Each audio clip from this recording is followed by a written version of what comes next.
Imagine finding a 2,000-year-old device with intricate bronze gears, a kind of ancient computer pulled from a Roman shipwreck, its complexity baffling scientists for decades. Or what if an entire ancient city, sprawling enough to house 20,000 people, complete with stables, churches, and wine presses, was discovered by a man in Turkey who stumbled into it through a hole in his basement wall. And consider this. There are enormous drawings etched into the Peruvian desert, some stretching hundreds of meters, so vast they can only be truly recognized from an airplane, yet created by a culture with no known aviation technology. Number 8. The Scottish Stone that was too mysterious to stay uncovered.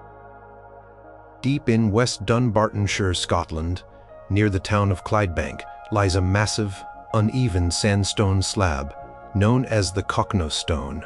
It's not just any rock. This one, measuring roughly 13 meters long by 8 meters wide, that's about 43 by 26 feet, is covered in some of the most fascinating and enigmatic prehistoric art in all of Europe. We're talking about dozens of cup and ring marks, spirals, grooves, and other abstract symbols, all painstakingly pecked into its surface by people who lived around 5,000 years ago during the Neolithic or early Bronze Age. This amazing piece of ancient artistry wasn't exactly lost to time, at least not initially. It was well documented in the late 19th century. The Reverend James Harvey first recorded it in 1887, and it quickly became a site of interest. People would visit, marveling at its strange designs, but fame came at a price. Over the decades, the Cochno Stone suffered from weathering and sadly vandalism. People walked on it, carved their own names into it, and even painted parts of it. In 1937, an archaeologist named Ludovic McClellan Mann actually painted some of the carvings in different colors, hoping to highlight them for study and understand their potential astronomical alignments. This, however, made it even more of a target. By the 1960s, experts were deeply concerned about the stone's survival. So, in a rather unusual move to protect this ancient canvas, archaeologists from the University of Glasgow decided to bury it in 1965. They covered it with tons of soil and turf, effectively hiding it in plain sight under a field. For over 50 years, this incredible bucket lay dormant, shielded from the elements and human interference, a known treasure deliberately taken out of view. It was only in 2015 and 2016 that a team, led by Dr. Kenny Brophy, got permission to carefully re-excavate the stone. Their goal wasn't to keep it uncovered, but to use modern 3D imaging technology to create a precise digital record of its surface before burying it again. Truly baffling part about the Cochno Stone isn't just its history of being hidden for its own good, but the meaning of the symbols themselves. What were these ancient people trying to say? The cup and ring marks, a central cup-like depression surrounded by concentric circles, are found in other prehistoric sites across Atlantic Europe, from Ireland to Iberia. But their purpose is still hotly debated. Are they maps of the surrounding landscape? Or perhaps star charts depicting celestial events? Could they be religious symbols, part of sacred rituals, or ceremonies? Some researchers have suggested they might be related to water sources, boundaries, or even simply artistic expression, a kind of prehistoric graffiti communicating something vital to those who understood the language. The sheer density and variety of carvings on the Cochno Stone make it particularly significant. Without any written records from that era, these symbols are silent messengers from a distant past. Modern technology has given us a perfect copy, but the code remains unbroken. The original message is baffling today as it was when it was first rediscovered. Number 7. The hill that hid the world's oldest temple. Picture a prominent rounded hill in southeastern Turkey, a place locals called Göbekli Tepe, which translates to Potbelly Hill. For generations, this unassuming mound on a mountain ridge, visible for miles around, was known. Farmers tilling the nearby fields would occasionally unearth fragments of worked flint and limestone slabs, signs that people had been there long ago. Some even considered it a sort of ancient cemetery or a place of pilgrimage, attributing a certain sacredness to it, as is common with many prominent landscape features.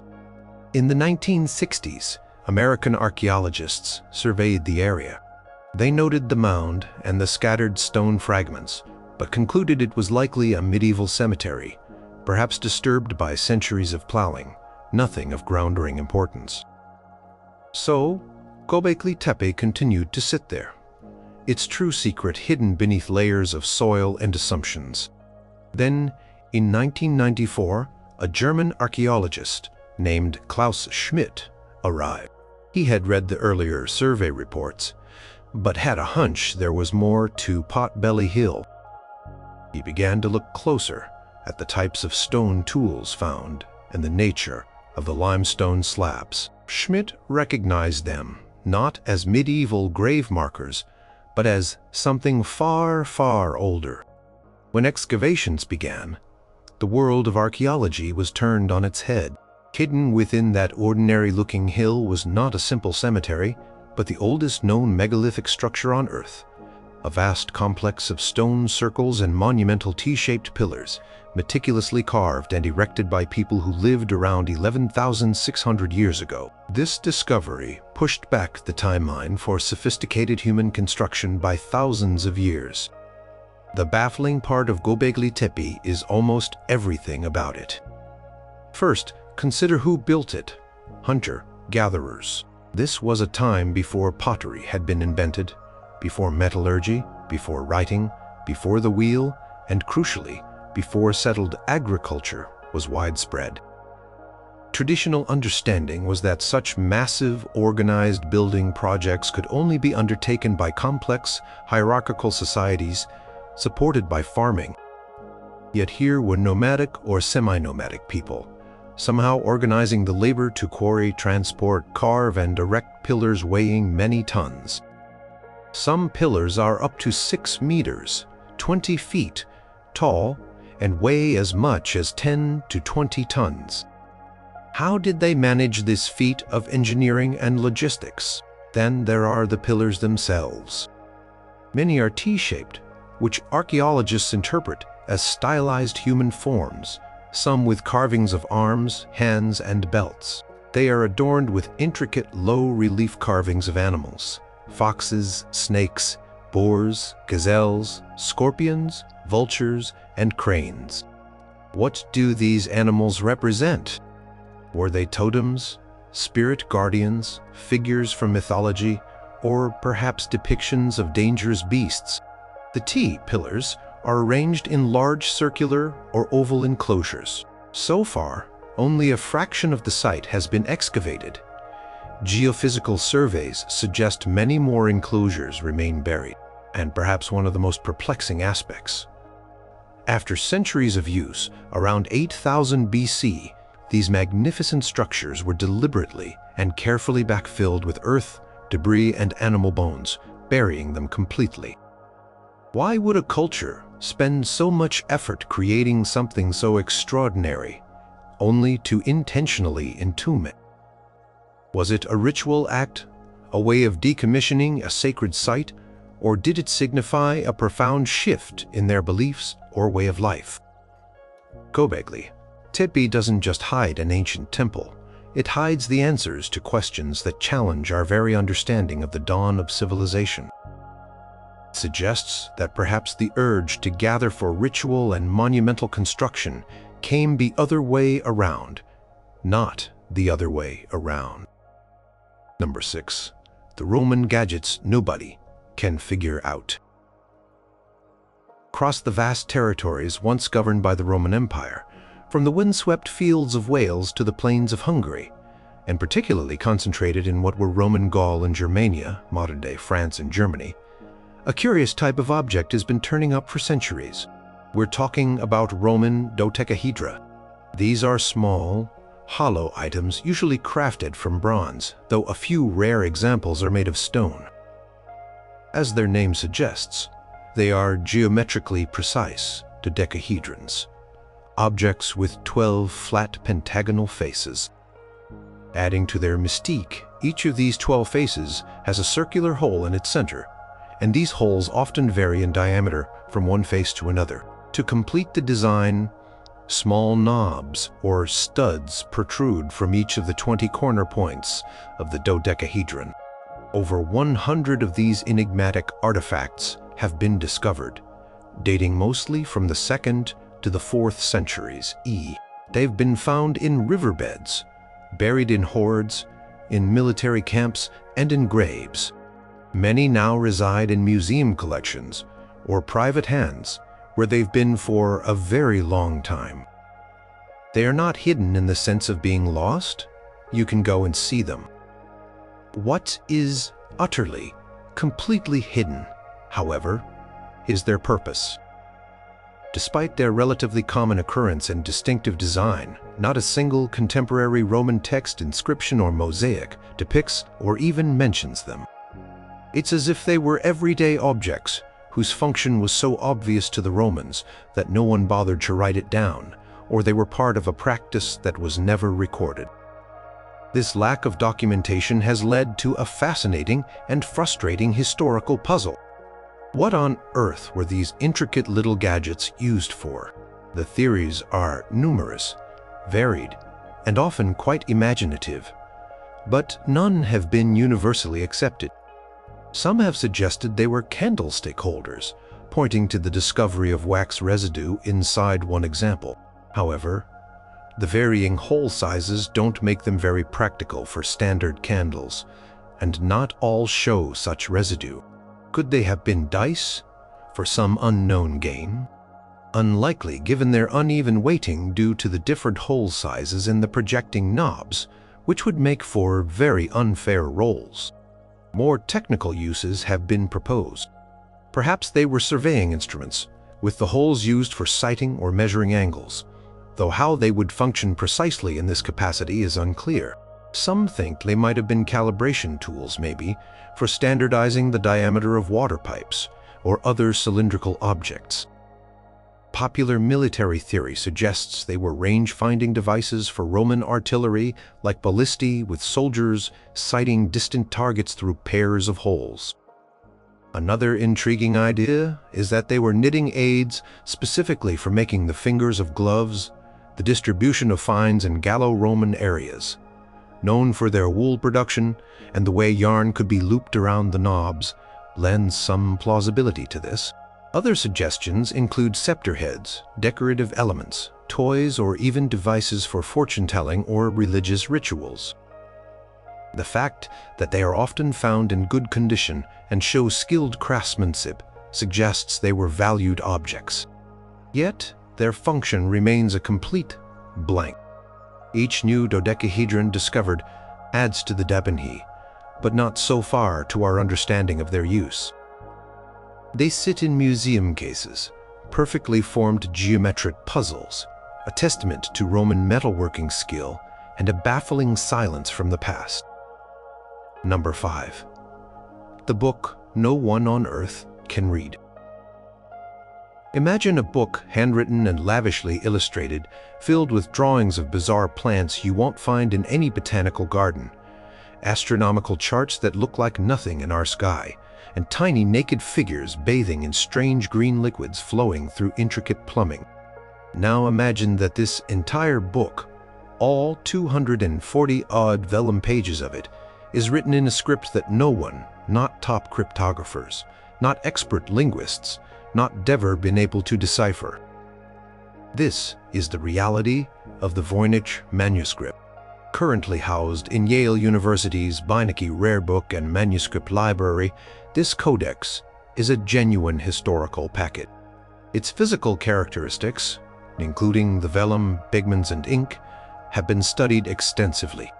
Carbon-14 dating, performed on several of its pages in 2009 by the University of Arizona, pinpointed its creation to the early 15th century, likely between 1404 and 1438.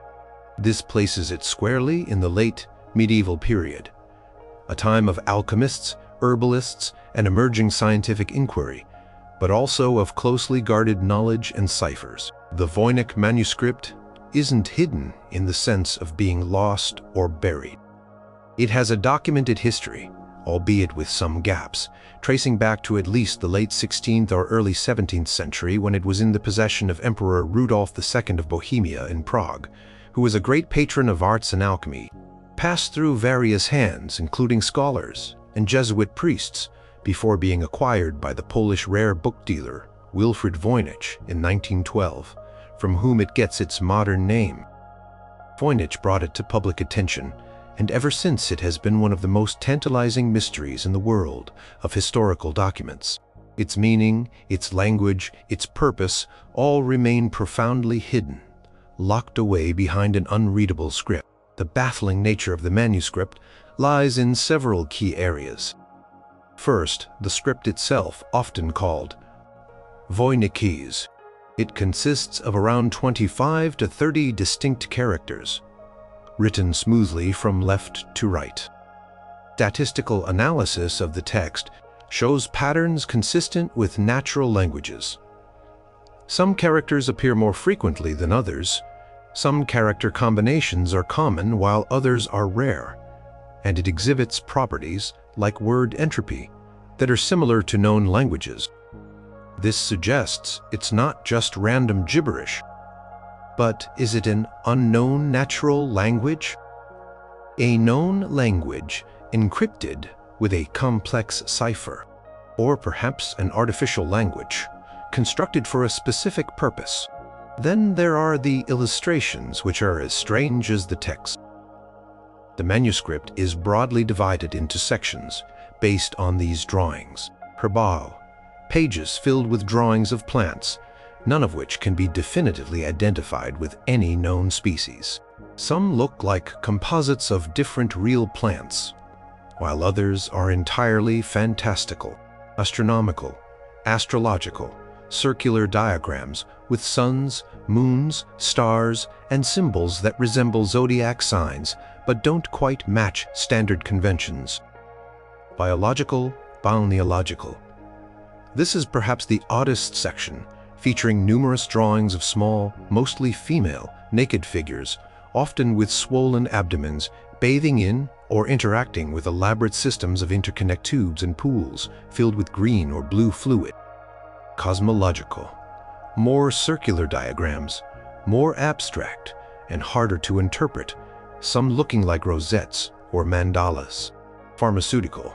Drawings of plant parts, roots, leaves, next to apothecary-style jars, alongside snippets of text as if they were recipes or remedies.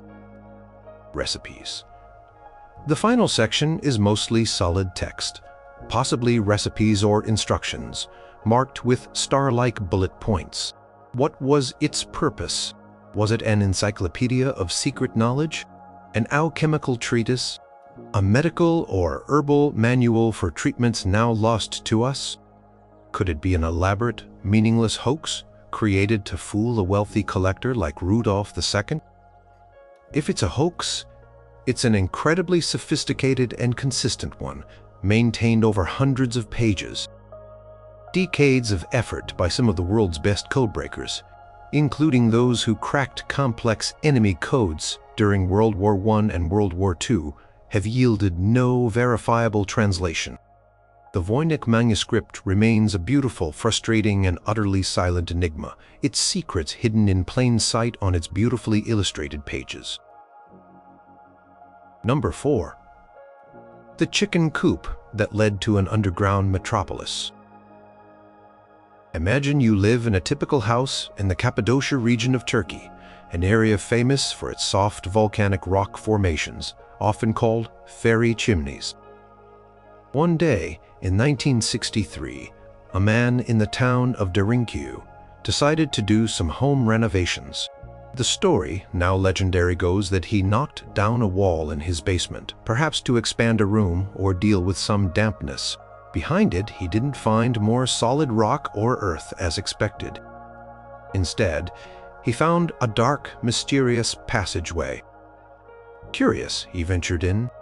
What he stumbled upon was not just a small cave or cellar, but the entrance to an enormous, ancient underground city, one of the largest and most sophisticated ever discovered. Derinkuyu, while the Cappadocia region is dotted with hundreds of smaller underground settlements and man-made caves, some of which were known, the sheer scale and complexity of Derinkuyu were a stunning revelation. It wasn't marked on any modern maps as an underground city of this magnitude. Entrances might have been known locally as caves or holes, but the sprawling multi-level metropolis hidden deep beneath the surface was a secret waiting to be rediscovered. It was as if an entire city had been swallowed by the earth and forgotten, only to be found again through a hole in a basement, perhaps disturbed by chickens pecking their way through a crack, as some versions of the tale suggest. The baffling aspects of Derinkuyu are numerous. First, its sheer size and depth. The city descends at least 18 levels, reaching a depth of around 85 meters, approximately 280 feet, below ground. Archaeologists estimate it was large enough to house up to 20,000 people, along with their livestock and provisions for extended periods. This wasn't just a few interconnected caves. It was a fully functioning, self-contained environment. The features carved out of the soft volcanic tuff rock are astonishing. There were living quarters, stables for animals, communal kitchens with blackened ceilings from ancient fires, storage rooms for food and water, wine and oil presses, refectories, dining halls, and even chapels, and a spacious religious school with a barrel-vaulted ceiling. A complex system of vertical ventilation shafts, some plunging down the entire depth of the city, provided fresh air to even the lowest levels. Wells were dug to ensure a water supply independent of the surface. Perhaps most impressive are the defensive measures. Connecting the various levels and chambers are narrow passageways, often low-ceilinged, to force intruders to stoop. At critical junctions, massive stone doors like giant millstones, between 1 to 1.5 meters in diameter, half a meter thick, and weighing up to 500 kilograms, could be rolled across the corridors from the inside. These doors had a small hole in the center, possibly for a spear or for communication, and could only be opened from the inner side, effectively sealing off sections of the city from invaders. The question of when and by whom Derinkuyu was built is still debated.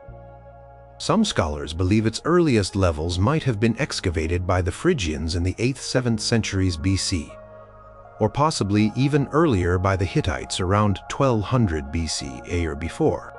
It was certainly expanded and used extensively during the Byzantine era, roughly 4th to 11th centuries by early Christians as a refuge from persecution and raids, particularly during the Arab-Byzantine Wars. The existence of so many chapels and religious spaces supports this period of intensive use.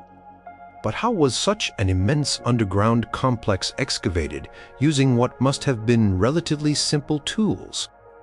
How did they manage the logistics of removing tons of rock and ensuring structural stability and ventilation during construction? And while its primary purpose was clearly defensive, who were they hiding from so elaborately and for such extended periods? Derinkuyu is a monumental testament to human ingenuity and the will to survive a subterranean world whose full story is still emerging from the darkness. Number 3. The desert drawings, best seen from space. In the arid, sun-baked Nazca Desert of southern Peru, stretching over an area of nearly 190 square miles, lies one of the world's greatest archaeological enigmas, the Nazca Lines. These are not lines in the ordinary sense, but gigantic geoglyphs, designs and figures etched into the desert floor on a colossal scale. There are hundreds of individual figures, ranging from simple straight lines that run for miles with astonishing precision, to geometric shapes like triangles, trapezoids, and spirals, to stylized depictions of animals and plants. We're talking about images of a hummingbird, a spider, A monkey with a curly tail, a condor, a lizard, bisected by the Pan-American Highway, unfortunately. A pelican, and even a figure that some call the astronaut. Some of these biomorphs are hundreds of feet long. The hummingbird stretches 310 feet, the spider 150 feet, and the condor an impressive 440 feet. These incredible earthworks were created by the Nazca culture, which flourished in the region between approximately 500 BCE and 500 CE. They made them by a deceptively simple method, removing the 12 to 15 inches of reddish-brown, iron oxide-coated pebbles and rocks that cover the desert surface. This revealed the lighter-colored sandy soil underneath, creating a contrast that forms the lines. The extremely dry, windless, and stable climate of the Nazca Plateau has preserved these fragile creations for nearly 2 millennia. The hidden in plain sight aspect of the Nazca lines is fascinating. From ground level, many of the lines and figures are difficult, if not impossible, to discern. They might just appear as shallow trenches or cleared pathways in the desert. Their true forms and the intricate relationships between them only become apparent when viewed from a significant height, either from the surrounding foothills or, much more dramatically, from an airplane. While a Peruvian archaeologist, Toribio Mejia Zespe, began systematically studying them from the nearby hills in 1927, it wasn't until commercial and military pilots started flying over the region in the 1930s that the full extent and breathtaking artistry. It was as if the desert itself was a giant canvas, waiting for the invention of flight to reveal its ancient masterpieces. The baffling questions surrounding the Nazca lines revolve primarily around their purpose and their construction. Why would a culture invest so much time and effort into creating art so vast that they themselves could not fully appreciate it from the ground, especially given they had no known form of aviation? This has led to a multitude of theories. Some researchers, like Maria Ricci, the German mathematician and archaeologist, who dedicated most of her life to studying and preserving the lines, propose they formed a massive astronomical calendar, with lines aligning with the sun, moon, and stars at significant times of the year, like solstices and equinoxes. This could have helped the Nazca people predict seasons for agriculture, vital in such an arid environment. Other theories suggest the lines were ceremonial pathways. People might have walked along them during religious rituals, perhaps to appease or communicate with deities believed to reside in the mountains or the sky, or to pray for water, a scarce and precious resource in the desert. The animal figures could have been totemic symbols, representing different clans or spirits. Some lines point directly to water sources, leading to speculation they were related to water veneration or even mapped underground aquifers. And how did they achieve such precision and scale? The straight lines in particular are remarkably undeviating for miles. The figures, though stylized, are well proportioned. The leading hypothesis is that the Nazca people used simple tools and surveying techniques. They could have started with small-scale models and then enlarged them using grids of wooden stakes and long ropes to mark out the designs. Even so, maintaining the accuracy over such large distances without an aerial viewpoint would have been a remarkable feat of planning and execution. While many plausible explanations exist for how they were made, the ultimate why, the precise meaning and function these enormous drawings held for their creators, remains one of archaeology's most captivating mysteries, etched into the landscape for all to see, yet still whispering its secrets.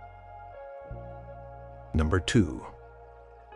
The impossible stone walls of the Andes. High above the ancient Inca capital of Cusco in Peru stands the magnificent fortress citadel of Sacsayhuaman. Often described as a fortress, it likely also served significant ceremonial and religious functions. Construction began under the rule of the great Inca Pachacuti around 1438 and is said to have taken several decades and tens of thousands of workers. While the entire complex is awe-inspiring, it's the colossal zigzagging stone walls on its northern flank that truly boggle the mind and represent an enduring mystery. Sacsayhuaman was never hidden in the traditional sense. It was a prominent and vital part of the Inca Empire, a testament to their power and engineering prowess. When the Spanish conquistadors arrived in the 1530s, they were astounded by its scale and the sheer size of the stones used in its construction. In fact, they were so perplexed by how such a structure could have been built by the Incas, whom they considered a primitive people, that some early chroniclers attributed its creation to demons or giants rather than human ingenuity. The Spanish, in their efforts to build colonial Cusco, dismantled a significant portion of Sacsayhuaman, carrying off many of the smaller, more manageable stones, leaving primarily the truly monumental blocks that were too large to easily move or repondise. So what remains hidden, or more accurately, profoundly baffling, is not the site itself, but the precise methods used by the Inca to achieve such a mind-bending feat of stonemasonry. The most bewildering aspect of Sacsayhuaman is the stonework itself. The walls are made of enormous, irregularly shaped, polygonal blocks of andesite and diorite.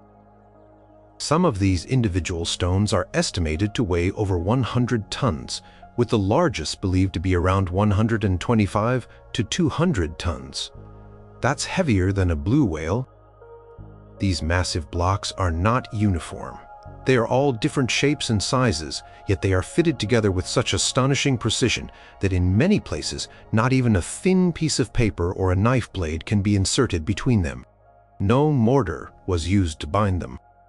This tight, interlocking fit has allowed the walls to withstand centuries of earthquakes in a seismically active region. How did the Incas, who possessed no iron or steel tools, their tools were primarily stone, bronze, and possibly harder varieties of wood, cut, shape, and dress these gigantic stones with such accuracy?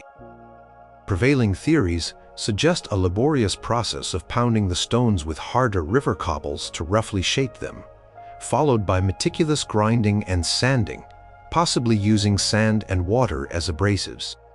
To achieve the perfect fit, it's thought they might have used a technique called scribing and coping, where a new stone was carefully shaped to match the contours of the one already in place, perhaps by repeatedly lowering it, marking the points of contact, and then lifting it to chip away the excess material until a perfect join was achieved.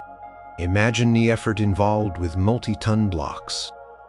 Then there's the question of transportation. Some of the quarries for these stones were located several miles away across difficult, mountainous terrain. The Incas had no wheeled vehicles suitable for heavy transport. Wheels were known, but used only for toys, it seems, and no draft animals powerful enough for such loads. Llamas were used as pack animals, but could not pull such weights. The consensus is that they used immense manpower, thousands of workers, along with ropes made from llama wool or plant fibers, ramps, and possibly levers and rollers made of logs, to drag these colossal stones up to the construction site. The sheer logistics of organizing and feeding such a workforce and the engineering challenges of moving these blocks are staggering to contemplate even today. While the main elements of construction are understood in theory, the exact techniques, the level of precision achieved, and the sheer scale of the undertaking continue to inspire awe and debate among engineers and archaeologists. Sacsayhuaman stands as a silent, powerful testament to the incredible capabilities of the Inca civilization, its walls holding secrets of ancient engineering that we are still striving to fully comprehend. It's a puzzle in stone, openly displayed, yet concealing the full genius of its creators. Number 1. The ancient Greek computer, found in a shipwreck. In the year 1900, a group of Greek sponge divers took shelter from a storm near the small island of Antikythera, nestled between Crete and the Peloponnese. While waiting for the weather to clear, one of them, Elias Stadiades, decided to dive. He returned to the surface, visibly shaken, babbling about seeing a shipwreck littered with dead naked people, which turned out to be bronze and marble statues. This accidental discovery led to the first major underwater archaeological excavation in history. Over the next year, divers with assistance from the Hellenic Navy brought up a treasure trove of artifacts from the Roman-era cargo ship, which had sunk sometime around 70 to 60 BCE. Among the statues, pottery, glassware, and coins, there was one particularly unassuming, heavily corroded and encrusted lump of bronze, roughly the size of a large dictionary, which was initially overlooked. This lump, broken into several fragments, was taken to the National Archaeological Museum in Athens. For months it sat there, just another piece of ancient metal.